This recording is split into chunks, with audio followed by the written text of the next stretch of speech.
noticias en Televistazo con Alfonso Espinosa de los Monteros y Teresa Arboleda. ¿Qué tal? Buenas noches, amigos. Vamos a empezar desde Esmeraldas. El gobierno prepara operaciones de inteligencia y acciones militares contra la deforestación indiscriminada en esa provincia. Teresa, ¿qué tal?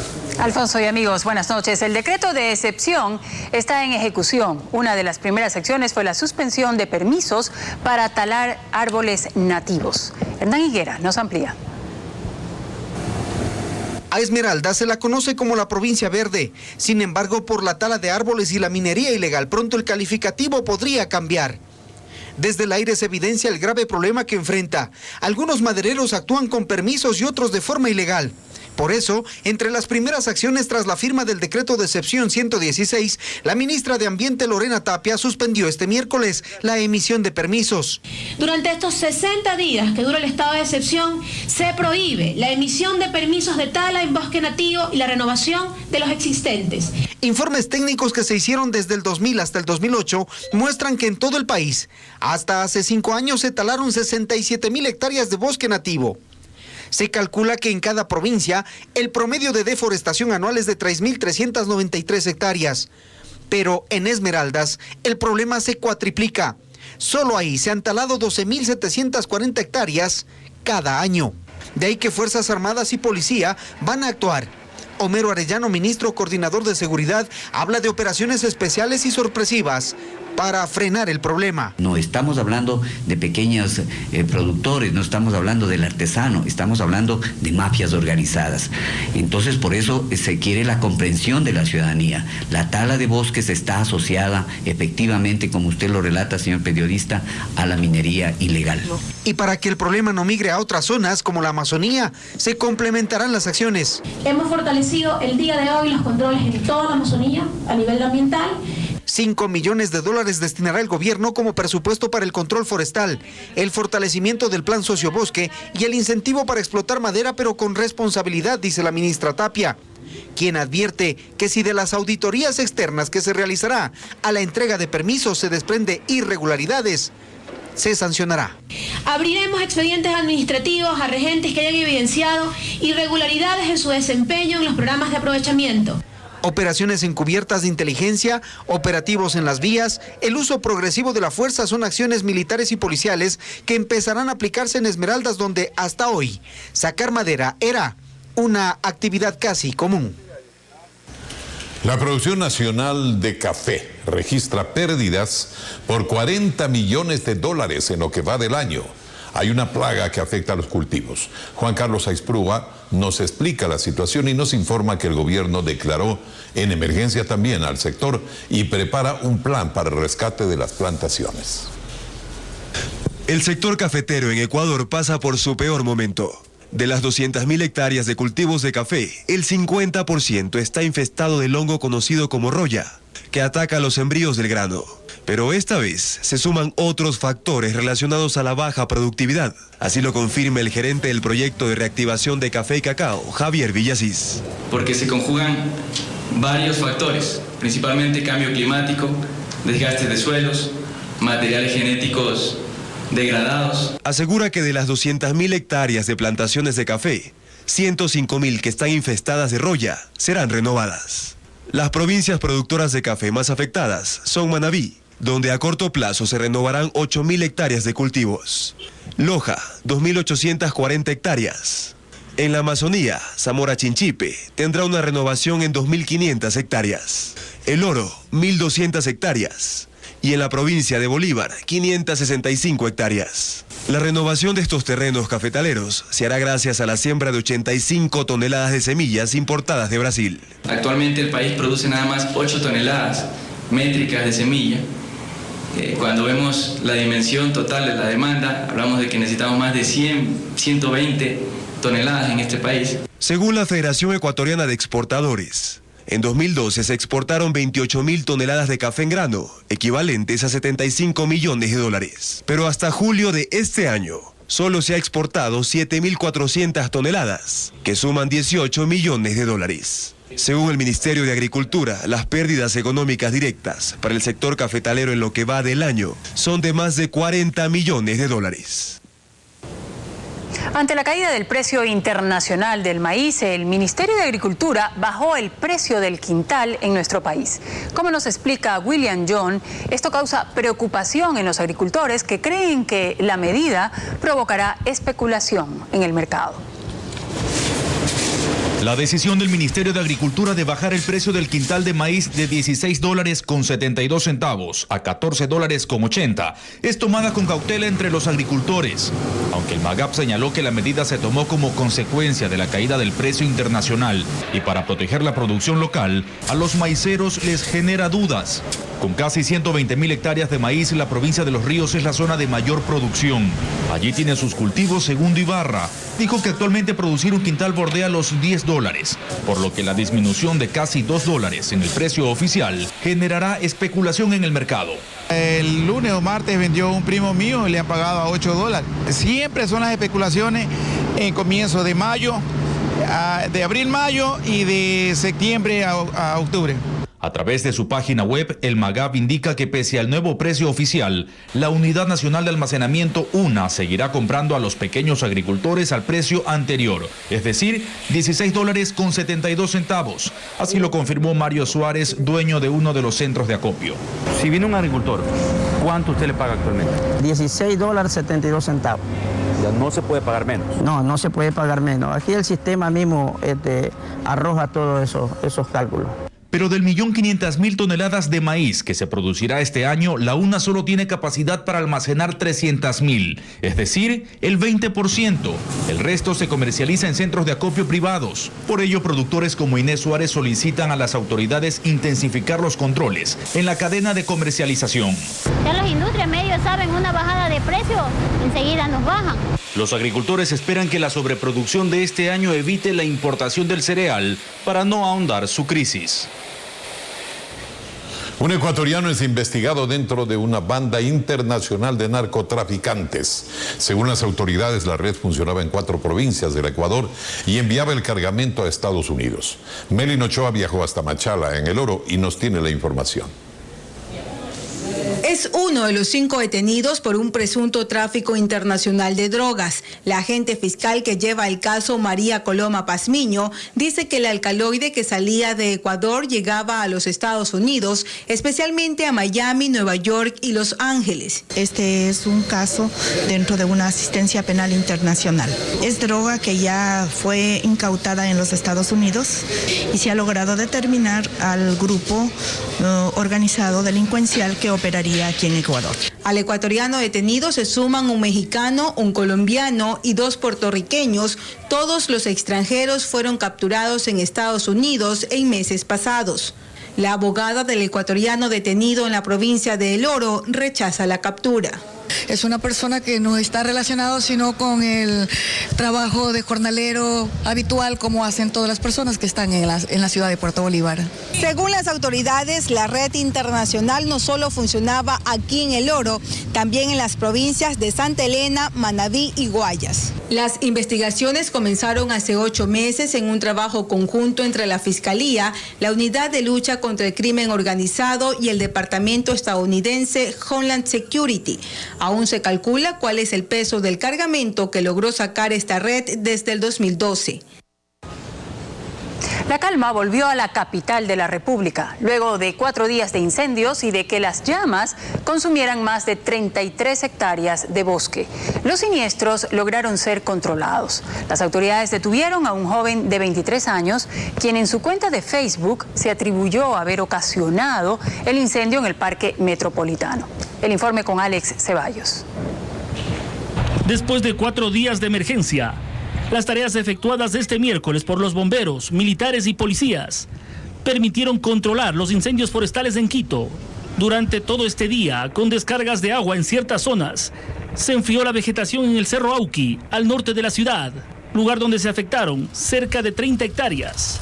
Así lo informó el coronel Guillermo Rodríguez, jefe de la policía. Desde las 4 de la mañana están equipos desplegados en apoyo al cuerpo de bomberos y a los organismos de emergencia. Se ha logrado controlar la parte que era visible hacia el lado de la quebrada, hacia el lado del puente que da a Guápulo. Además, los bomberos la tarde de este miércoles se dedicaron a apagar conatos de incendio, como el registrado cerca de la Cima de la Libertad.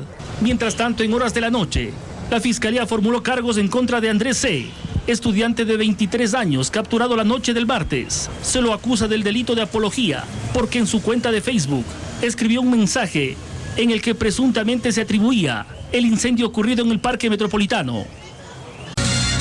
Gracias por seguir en nuestra sintonía. Observamos esta hermosa imagen de la Plaza Rodolfo Vaquerizo Moreno, que fue inaugurada en el 2004 y está ubicada en el centro de Guayaquil. Comprende áreas verdes y locales comerciales. Seguimos informando. El secretario jurídico de la presidencia, Alexis Mera, pidió a la Fiscalía que reabra el proceso en contra de los funcionarios ecuatorianos que en 1995 y en 1998 firmaron los acuerdos que sirvieron al Tribunal de La Haya para liberar de responsabilidad a Chevron. Mera también responsabiliza a la actual fiscal subrogante Cecilia Armas, como nos informa Jacqueline Rodas. Funcionarios de los gobiernos de Sixto Durán Ballén y Yamil Maguad serán investigados por la Fiscalía. El secretario jurídico de la presidencia, Alexis Mera, pidió que se reabra la indagación en contra de quienes firmaron los acuerdos de liberación de obligaciones entre Chevron y el Estado ecuatoriano suscritos en 1995 y 1998. En una entrevista concedida a Diario El Telégrafo, Mera confirma que el pedido lo realizó hace un mes. Dice, eso especulado, porque van a obligar a Petroecuador cuando terminen los procesos penales y civiles contra Chevron a hacer esa remediación con dineros del Estado. Si Chevron no lo hace y corrompe a todas las autoridades internacionales, tendría el Ecuador que hacerlo. Los acuerdos han sido mostrados constantemente por la compañía estadounidense para pedir que sea el Estado ecuatoriano el que cancele los 19.000 millones de dólares que le corresponde pagar a Chevron por daño ambiental, según la sentencia de la Corte de Sucumbíos. Alexis Mera además responsabiliza a la actual fiscal subrogante Cecilia Armas. Al respecto, Mera dice que la Contraloría estableció indicios de responsabilidad hace algunos años, pero desgraciadamente la fiscal de ese entonces, Cecilia Armas, viró la cara y dijo que no pasó nada, que este era un problema de carácter civil. Finalmente, Mera aclara que no es tarde para iniciar un juicio por este caso, ya que el delito de peculado no prescribe. El Banco Central alista un proyecto legal que ayudaría a más de 2.800 deudores de buena fe de la banca cerrada. El proyecto se perfila con varias ventajas y tiene el apoyo de varios asambleístas. Informa Félix Narváez. Tras 15 años de agonía, los deudores de la banca cerrada vuelven a la vida, incluida Claudia Bozano, quien ha pagado 80.000 de los 95.000 dólares que le prestaron, pero debe 300.000 por intereses acumulados. A nosotros, señores, hasta el capital nos deberían de condonar un porcentaje. Ella y su compañera Roxana, quien por un crédito de 21.000 ha pagado 43.000 y aún debe 35.000, resumen la indignación de muchos. Se va a quedar impune todo el manejo que hizo la banca cerrada. Se trata de las 1001 tragedias e injusticias marcadas al calor de la crisis bancaria del año 99. El Banco Central hoy concluye que el monto original concedido fue de 842 millones a 2.847 deudores no vinculados y 4.900 operaciones. Su titular, Diego Martínez, reveló el plan de ayuda a los llamados deudores de buena fe. Todo se va a imputar como pago a la deuda original. Sería un proyecto económico urgente para recaudar las deudas a una tasa anual del 8.2% y un plazo de 3 años. También la extinción de las deudas hipotecarias cuyas viviendas fueron rematadas, entre otras ayudas. Martínez ponderó las bondades del proyecto que desde ya tiene apoyo del opositor Patricio Donoso. Porque esta gente lo perdió todo, o casi todo. El vocero de los perjudicados, Roberto Parra, aplaudió el proyecto pero invocó más ayuda oficial. Queremos conversar sobre líneas de reactivación. El oficialista Juan Carlos Casinelli planteó que la banca pública puede dar esa ayuda adicional. Para poder acceder a un crédito a largo plazo de la banca pública, no solo para pagar la deuda. La Asamblea ahora espera el denominado proyecto de solución de pago de deudas de la banca cerrada. No se dijo cuándo, solo se dijo en unas semanas. El alcalde de Guayaquil, Jaime Nebot, responde a una propuesta del ministro de Educación y la califica de centralista. El ministro sostiene que la infraestructura educativa está a cargo del ministerio y que los municipios del país que quieran intervenir deben entregar sus recursos para que el gobierno central lo haga. La polémica en un reportaje de Lenin Artieda. El pasado 12 de junio, el ministro de Educación, Augusto Espinosa, envió una circular a los rectores y directores de instituciones educativas del país, prohibiendo terminantemente solicitar a los gobiernos autónomos descentralizados ayudas o aportes para infraestructura, equipamiento y mantenimiento de escuelas y colegios. El que no cumpla será sancionado. A eso se suma la propuesta que el mismo ministro hizo a todos los municipios. Que el propio municipio nos diga con cuánto quiere aportar, pero que se sujete a la normativa vigente. Eso significa que nos transfiera los recursos. El alcalde de Guayaquil respondió a esa invitación, sorprendido, sin terminar de creerlo. En vez de dar obligaciones con dinero, da obligaciones y pide plata. O sea que esta es una descentralización al revés. No, y para mí lo que es un centralismo, repito, sui generis, nunca inventado por nadie. Yo no tengo ese tipo de programa, pero el presidente en su sabatina tiene una sección, me han contado, que se llama la cantinflada de la semana. Yo creo que este ministro de Educación debería ocuparla en su totalidad este sábado. Pero esto no es cosa de un alcalde. El de Milagro, Paco Azán, y el de Yaguachi, Daniel Avesilla, tampoco terminaron de entenderlo. Que quiere la colaboración es para que los municipios le den el recurso al ministerio para que el ministerio invierta. O sea, eso va en contracorriente de lo que siempre hemos estado acostumbrados. Que nosotros le entreguemos al ministerio me parece también una cosa, una propuesta, la verdad que no la entiendo. Sin embargo, el alcalde de Guayaquil dijo estar dispuesto a coordinar las obras con el ministerio, tal como se lo ha hecho hasta ahora, pero para que las ejecute el municipio. Dijo que él no les entregará ni un centavo. El ministro Espinosa, por su parte, no se ha referido nuevamente a este tema. 4 de los 5 detenidos en el caso Fausto Valdivieso recuperaron hoy su libertad. Hay 2 personas más acusadas formalmente como autores materiales. Comienza así la etapa de juzgamiento por el crimen del comunicador ocurrido ya hace 5 meses. Fue una audiencia a puerta cerrada, aunque a esta hora los resultados ya sean públicos. Hoy la señora jueza segunda de Garantías Penales ha decidido poner en libertad a aquellas personas que injustamente fueron presas. Quien lo dice es Pedro Buitrón, el abogado de una de las personas que estuvo detenida durante 54 días y que al final fue liberada de culpa. Ahora sí, señor ministro, tendrá usted que rectificar porque vamos a iniciar el derecho de repetición contra todas y cada una de las autoridades que lesionaron los derechos humanos de los defendidos. ¡Libertad! Héctor Vanegas, el abogado de otros acusados, también salió satisfecho de la audiencia. Y hoy de noche, mijita, tu marido va a estar en tu casa, pero no termine esto aquí. Vamos a continuar porque hay que descubrir a los verdaderos autores de este crimen. De los 5 detenidos, 4 salieron en libertad, aunque de ellos solo 1 fue eximido completamente de culpa. El resto enfrenta cargos como encubridores. Y quien quedó detenida fue la mujer que se entregó hace meses a la policía. Tanto ella como un hombre que ahora mismo está prófugo enfrentan cargos como autores del crimen. Como familiares de Fausto, como familia de Fausto necesitamos saber la verdad. Alfredo Valdivieso, hermano del comunicador asesinado, cree que aún ahora hay más preguntas que respuestas. Y nosotros no vamos a decaer hasta que se sepa exactamente qué pasó, quiénes fueron y demás. No queremos a nadie que no haya sido que esté preso. Fausto Valdivieso fue asesinado el 11 de abril de este año cuando salía de la casa de su madre en el norte de Guayaquil. La información actualizada en cualquier momento del día sobre noticias, deportes y entretenimiento en nuestro sitio web ecoavisa.com. Gracias por seguir con nosotros. Ahora estamos en el centro de Quito y vemos una imagen de la tradicional plaza de San Blas.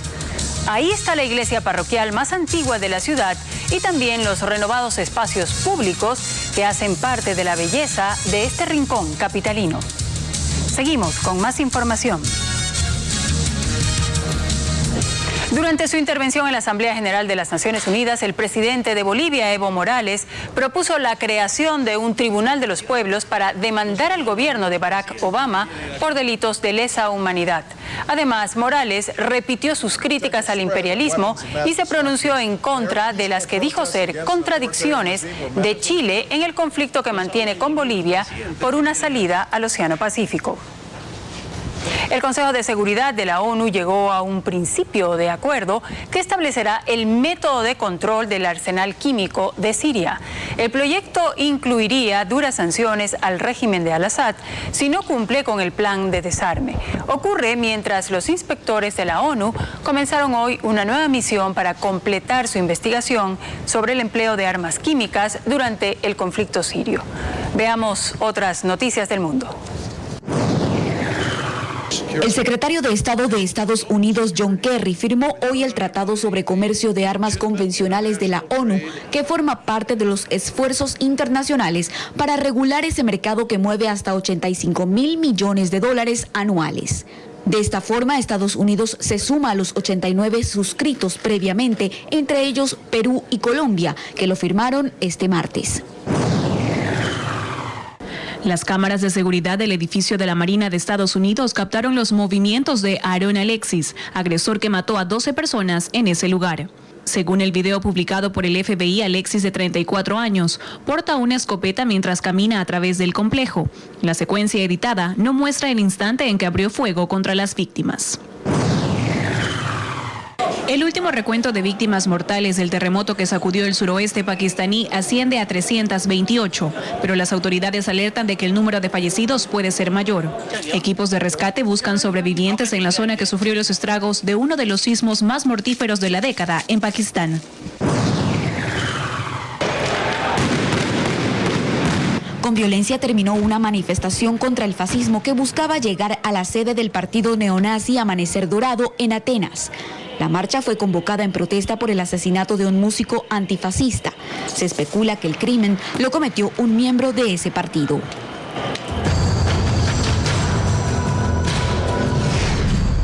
Árbitros en la mira. Buenas noches, bienvenidos a los deportes. La Federación Ecuatoriana de Fútbol espera con ansias la designación de los árbitros que van a dirigir el encuentro eliminatorio entre Ecuador y Uruguay en el Estadio Olímpico de Atahualpa. Está confirmado que serán jueces brasileños. Uno de los firmes candidatos es Sandro Ricci.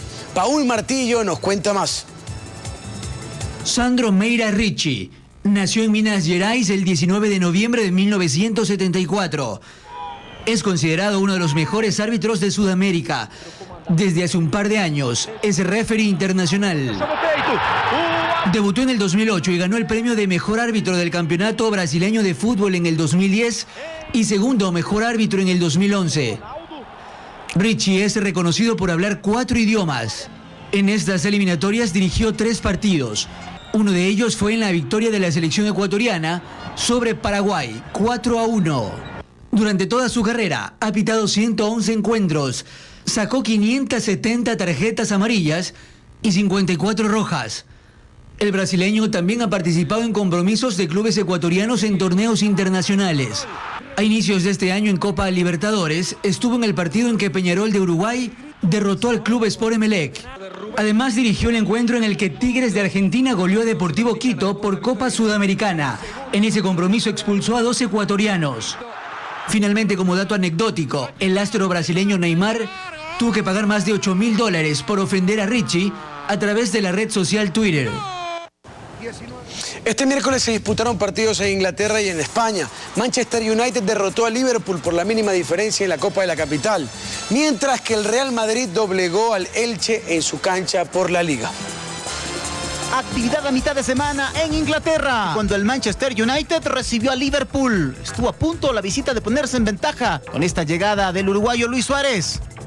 En el complemento, tiro de esquina, Wayne Rooney. Perfecta habilitación para el Chicharito Hernández. Muy bien en el área, el Azteca.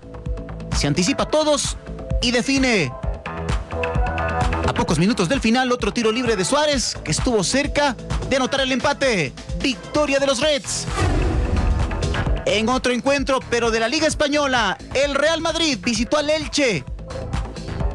Cristiano Ronaldo puso la primera. Casi al final, el empate llegó a través de Richmond Boakie. Pero esta jugada polémica, cuando registraba el cronómetro 94 minutos, el árbitro dictaminó penalti, falta contra Pepe, que la cristaliza el mismo Ronaldo.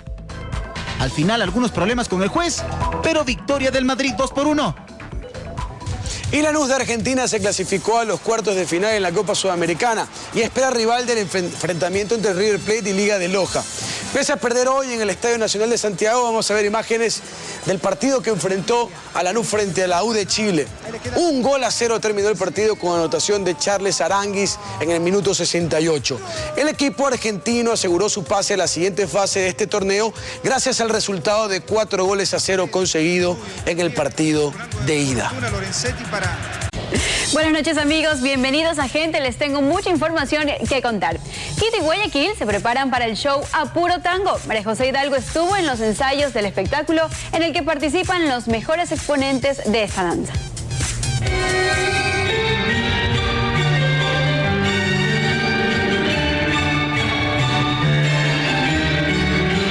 La pasión y la sensualidad del tango llegan al Ecuador en un espectáculo de primera. A Puro Tango es una compañía que viene integrada por orquesta en vivo. Tenemos un quinteto maravilloso, dos cantantes del elenco principal que son Carmen Úsuga y David Gutiérrez y 6 parejas de bailarines, campeones mundiales ahorita en el reciente festival que se organiza a nivel mundial en Medellín. Asociamos el tango con Argentina, pero muy pocas personas conocen que Medellín es una de las ciudades que más gusto tiene por este género porque ahí murió Carlos Gardel. Sí, ahí falleció Carlos Gardel, es un legado que Medellín viene viviendo hace muchísimos años, es una ciudad que respira y transmite tango. Tenemos campeones mundiales colombianos en Argentina.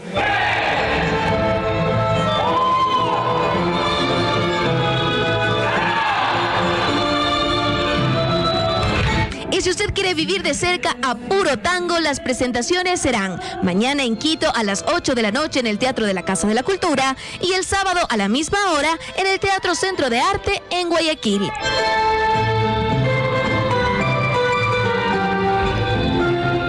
Y hoy se dio a conocer a los nominados de la edición número 14 del Grammy Latino. En esta nota les tengo la lista de los que se disputan el anhelado fonógrafo dorado. Veamos. El próximo 21 de noviembre se realizará la entrega de los premios Grammy en el Hotel Casino Mandalay Bay en Las Vegas. Con 5 nominaciones, el colombiano Carlos Vives y el dúo argentino Ilia Kuryaki Ande Valderramas lideran la lista. Seguidos por Alejandro Sanz y Caetano Veloso, quienes compiten en 4 categorías. El galardón de Mejor Álbum del Año es disputado por Carlos Vives, Pablo Alborán, Bajo Fondo, Miguel Bosé, Andrés Cepeda, Gianmarco, Draco Rosa y Alejandro Sanz. Mientras que el sonero del mundo, Oscar de León, será homenajeado con el Grammy por su trayectoria y colaboración a la música en el mundo. En Farándula del Día les contaremos que el actor Richard Gere se separó de su esposa, sabremos quién demandó a la tenista Martina Higgins y les diremos qué hizo Madonna por su hijo. Yosabet Carchi nos amplía esta información. El segundo hijo de Madonna, Rocco Rizzi, sueña con llegar a ser un bailarín profesional, por lo que su mamá aprovechó el lanzamiento de su nuevo cortometraje, Secret Project Revolution, para presentarlo ante la comunidad artística de Nueva York. En esta velada cantaron y bailaron juntos en el escenario frente a especiales invitados como Donna Karan y la expareja de la reina del pop, el actor Sean Penn. Según una publicación del diario New York Post, el actor Richard Gere, de 64 años, y su esposa, la también actriz Carey Lowell, estarían en planes de divorcio luego de 11 años de matrimonio. El texto indica además que ellos ya no viven juntos desde hace algún tiempo. El jinete Thibaut Hutting, pareja de Martina Higgins, la ex número 1 del tenis mundial, se habría quejado con la policía tras afirmar que fue golpeado por su esposa y su madrastra Melanie Molitor. El incidente habría ocurrido en la casa de la pareja. Y hoy llega a Ecuador el cantautor español Luis Eduardo Aute. Solo por ti sigo aquí, imán de mujer, imán de mujer. Quien por primera vez cantará en Guayaquil con su gira El Niño que Miraba el Mar. Su concierto será este viernes en la plataforma del MAC y el sábado se presentará en el Ágora de la Casa de la Cultura en Quito.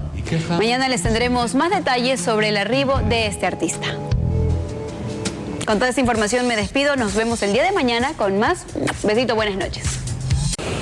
Desde Ecuador, un padre de familia reclama a su pequeña hija que quedó huérfana de madre en Italia. Su progenitora murió en Europa y desde entonces Henry Díaz, el padre de la pequeña Cristina, clama por ayuda. En Puerto Quito, al noroccidente de la capital, está Olger Díaz, un exmigrante que en el año 2000 en Italia trabajó haciendo de todo. Él hizo un llamado desesperado a este informativo y nos recibió en su negocio, un granero y una tienda. ¿Qué dice don Olger? Buenas. Señor, ¿cómo le va? Cuenta que regresó en el 2009 al Ecuador por indocumentado, pero dejó a su mujer, otra compatriota guayaquileña, y a su hija, recién nacida, en Roma. Quedó de un año, de 9 meses. 9 meses. Sí. De camino a su casa en Puerto Quito, detalla que la madre de su hija, Cristina, al poco tiempo murió por un derrame cerebral y la niña quedó huérfana en Europa.